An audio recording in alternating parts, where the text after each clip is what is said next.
Bom dia a todos. Muito obrigado pelo convite. É sempre bom ter um espaço para a gente passar informações e educação e saúde. O tema de hoje eu achei bem interessante, né? Meu corpo, um nódulo, uma mudança de vida. A gente, nesse mês de outubro, está falando bastante sobre prevenção, sobre rastreamento, e é importante também a gente falar sobre o foco principal do mês, que é o paciente, né? E todas as mudanças que os pacientes passam nesse momento aí de diagnóstico, investigação, tratamento, em que várias mudanças vão acontecer. Bom, para iniciar, né, a gente tem que falar um pouquinho sobre o que é o câncer de mama e o que ele representa hoje na sociedade. O câncer de mama é a principal neoplasia que acomete as mulheres, tá? Pelo INCA, a gente tem uma estimativa para esse ano de 2020 de cerca de 66 mil casos novos. E além de ser o principal câncer, ele também é a principal causa de morte por câncer nas mulheres, muito à frente aí de todos os outros. Mesmo o câncer de pulmão, o câncer de cólon e reto, o câncer de colo de útero. Hoje, o câncer de mama é a principal causa de morte por câncer nas mulheres. Isso mostra, né, a magnitude do problema e como a gente tem que buscar sempre estratégias para melhorar os resultados. Bom, quando a gente está falando de câncer de mama, aqui para Sergipe, né, o INCA também tem essas estimativas e... Desculpa, passou um slide. O câncer de mama, a gente vê que, apesar dele ser mais prevalente a partir dos 40 anos, né, que a gente sabe que é a idade que começa o risco a aumentar, a gente vê também que a mortalidade aumenta conforme essa idade vai aumentando. Exceto para um pequeno subgrupo ali de pacientes muito jovens, que é algo muito raro, né? O restante dos grupos de pacientes por idade, a tendência de mortalidade tende a ser maior quanto mais velho for o paciente. Para Sergipe, o INCA também faz as estimativas e a gente tem para esse ano uma estimativa de 530 casos novos, tá? Uma boa parte desses casos a gente vai acabar acompanhando no Hospital de Urgências do Sergipe, no Centro de Oncologia no USE, tá? E desses 530 casos, o que a gente tem que entender é que o câncer de mama não é uma doença única. O câncer de mama é uma doença muito heterogênea, com diversos subtipos, a gente tem comportamentos biológicos diferentes, como se a gente tivesse várias doenças dentro de um grupo maior que se chama câncer de mama. Hoje a gente já tem as divisões em grupos, luminal A, luminal B, que são os que têm os receptores hormonais, a gente tem o câncer de mama triplo negativo, a gente tem o câncer de mama positivo para o HER2. Então, toda essa caracterização vai levar a um comportamento diverso e é a partir disso que a gente vai definir, dentre todas as modalidades de tratamento que a gente tem disponíveis hoje, qual é a melhor estratégia para cada paciente. Desde cirurgia, quimioterapia, radioterapia, terapia endócrina, hormonal e terapias-alvo.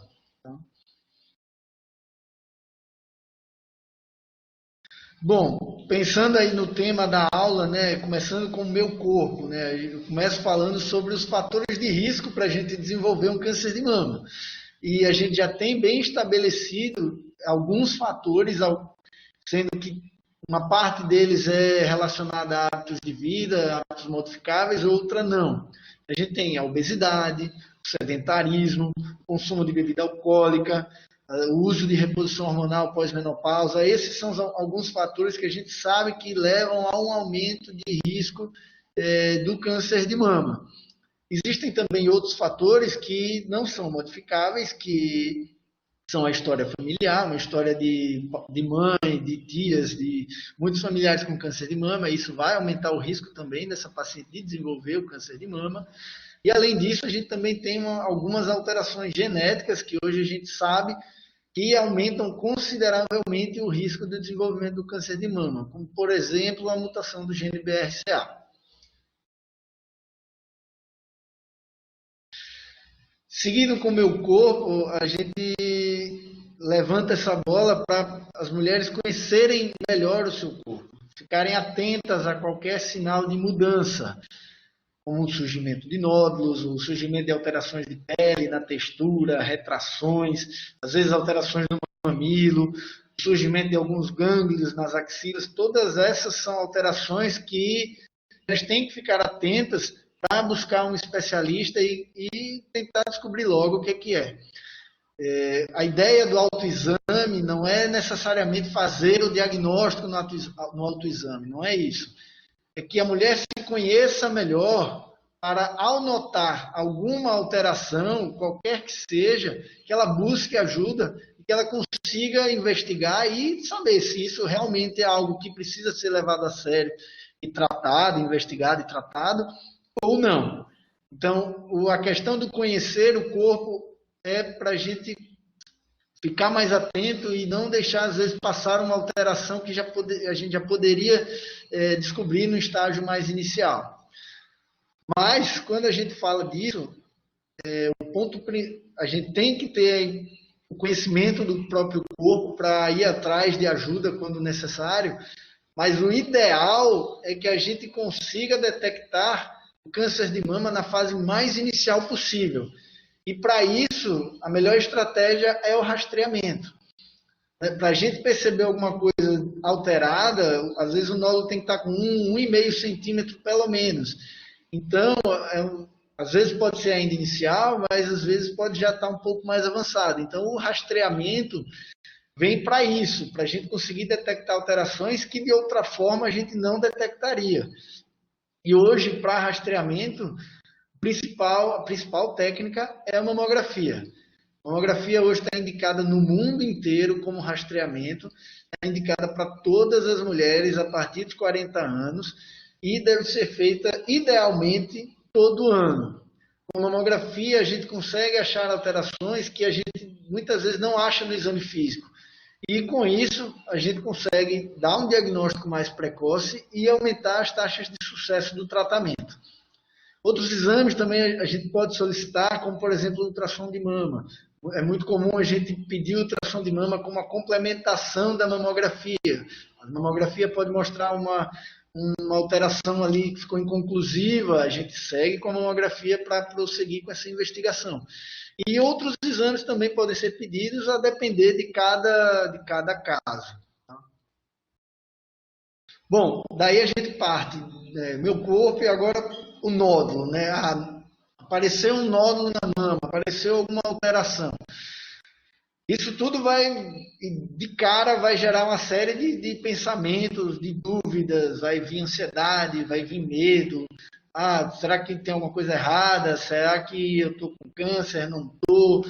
Como é que eu vou me tratar? Será que eu vou ficar bem? Como é que eu vou seguir minha vida? Então, uma série de questionamentos vão acontecer nesse momento, tá?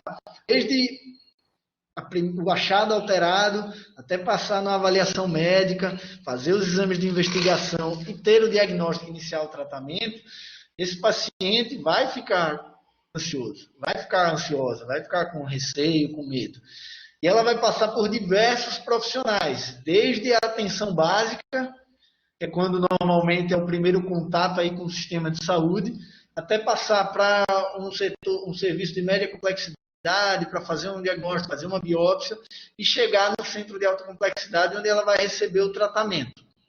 Então, vários profissionais vão estar envolvidos nesse cuidado, e durante todo esse tempo a paciente vai se questionar, vai ter ansiedade, vai ficar com medo. Então, quando a gente tem esse diagnóstico mesmo, é uma nova realidade. O paciente vai ter que se adaptar, vão ter mudanças no corpo, vão ter mudanças emocionais, vão ter mudanças hormonais. Então, é um processo de ressignificação de vários conceitos de vida, né? A gente vai ter também psicólogo falando depois, com certeza vai aprofundar muito, muito melhor essa parte. São várias coisas que vão mudar. A gente vai fazer cirurgia, vai ter quimioterapia, vai ter radioterapia. Então, tudo isso vai gerar uma série de mudanças na vida do paciente.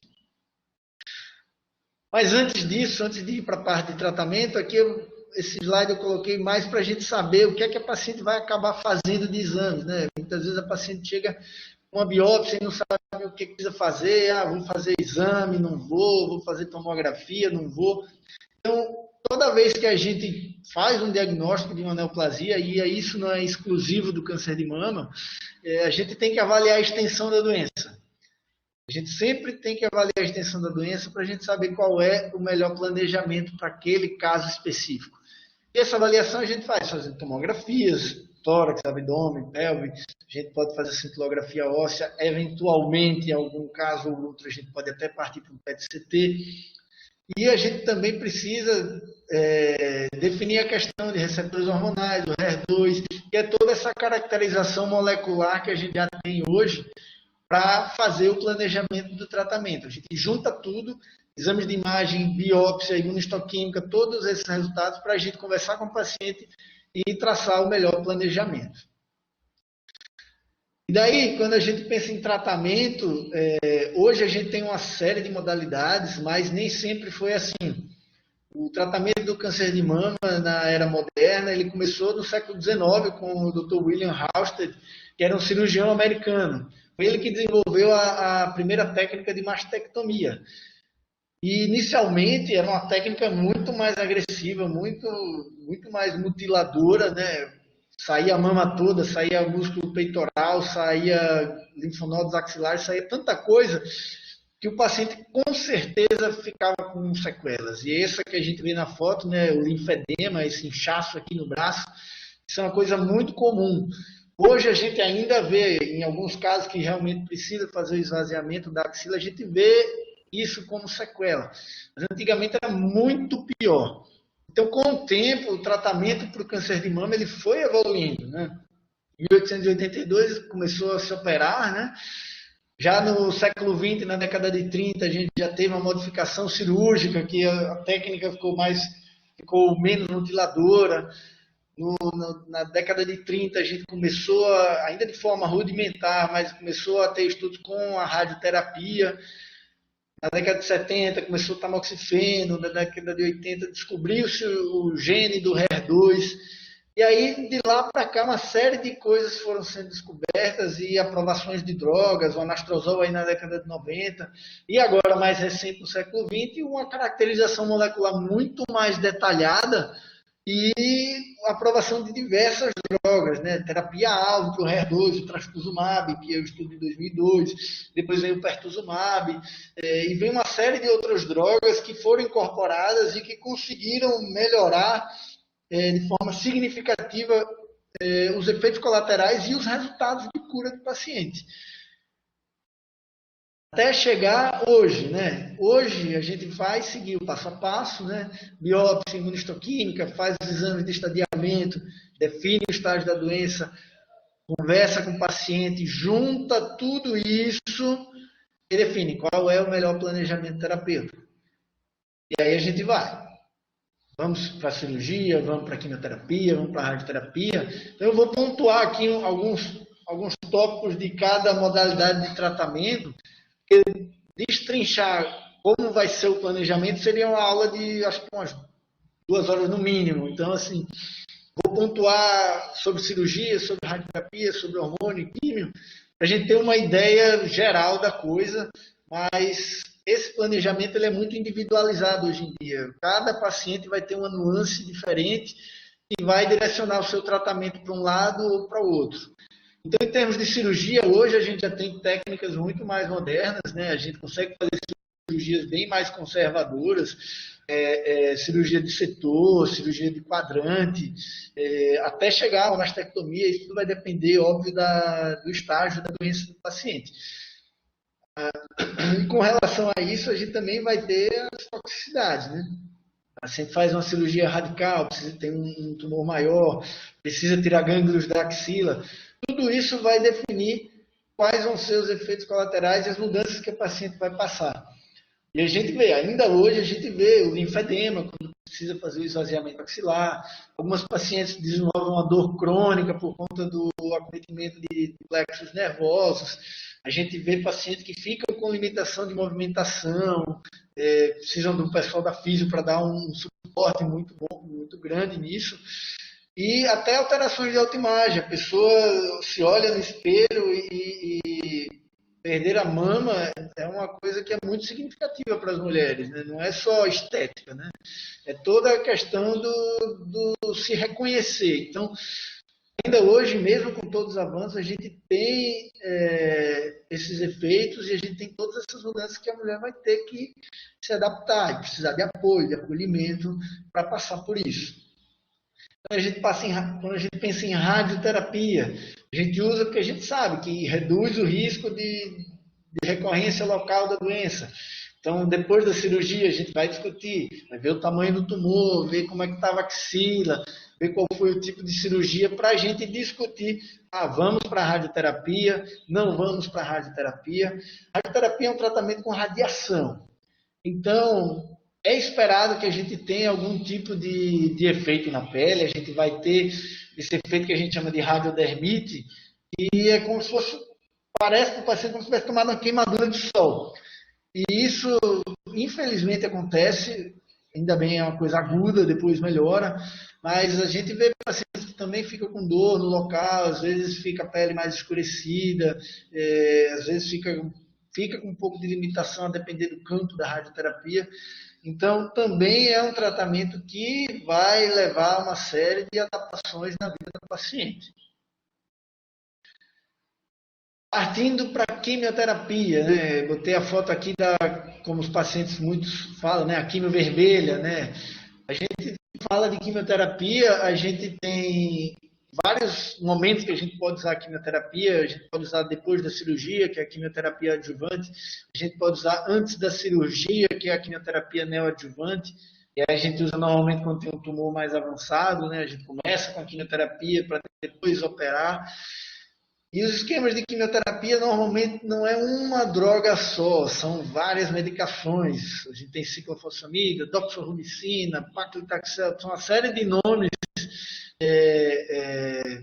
que, quando a gente junta isso tudo, a gente tem toxicidades. O paciente vai ficar nauseado, vai ter vômito, vai ter cansaço, vai ter diarreia, a questão de imunidade que pode baixar com o tratamento. Então, é mais uma parte do tratamento que também vai causar várias mudanças na vida do paciente.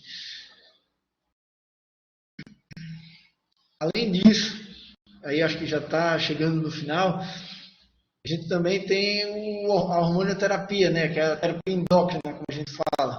Muitos tumores de câncer de mama, a gente tem receptores hormonais, né, muito relacionado a estrógeno, muito relacionado aos hormônios femininos.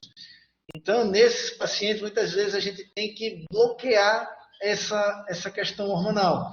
E aí, com isso, a gente vai ter uma série também de mudanças. A gente pode, às vezes, na paciente jovem, precisar induzir a menopausa. Então, paciente, às vezes, com 30 e poucos anos, vai começar a ter aqueles sintomas de fogacho, aqueles calorões, tem perda de massa muscular, tem perda de massa óssea, redução de libido. Então, a gente tem uma série de fatores que vão também ser influenciados pelo tratamento com hormonioterapia. Então, se a gente junta tudo, quimioterapia, cirurgia, radioterapia, hormonioterapia, a gente vê que a paciente vai realmente ter uma série de fatores que podem impactar negativamente a sua qualidade de vida. Então, por isso que a gente precisa sempre fazer esse manejo multidisciplinar. Eu acho que o ponto principal é isso. Ninguém trata câncer de mama só, ninguém consegue manejar esse paciente só. A gente precisa de equipe, a gente precisa juntar forças, né, para conseguir dar o melhor tratamento em termos tanto de químio, quanto de rádio, quanto de cirurgia, e também pensar na reabilitação. A gente trata o paciente sempre com a expectativa de ela depois seguir com a vida. Então, a gente tem que também, vamos dizer, devolver essa paciente na melhor situação possível, para que ela possa continuar vivendo, trabalhando, se divertindo, e que isso não seja algo que a impeça de continuar fazendo suas atividades. Então, a gente vai precisar de um oncologista, vai precisar de radioterapeuta, vai precisar de mastologista, da psicologia, físio, nutrição. A gente precisa de todo mundo junto para conseguir dar esse melhor tratamento, fazer o acolhimento dessa paciente, entender suas angústias, entender os seus receios e dar esse melhor suporte para que a gente consiga efetivamente tratar o paciente, não tratar só o tumor. Tá? Bom, o que eu tinha para dizer é isso. Agradeço muito pelo espaço, pela oportunidade. É sempre bom a gente fazer essas palestras e passar um pouquinho de como é essa caminhada do paciente no serviço de saúde, né? Sabe que é uma doença difícil, é uma doença que mexe com o paciente, com família, com todo mundo. A gente sempre tem que focar nesse cuidado multidisciplinar, com acolhimento, humanização. Muito obrigado.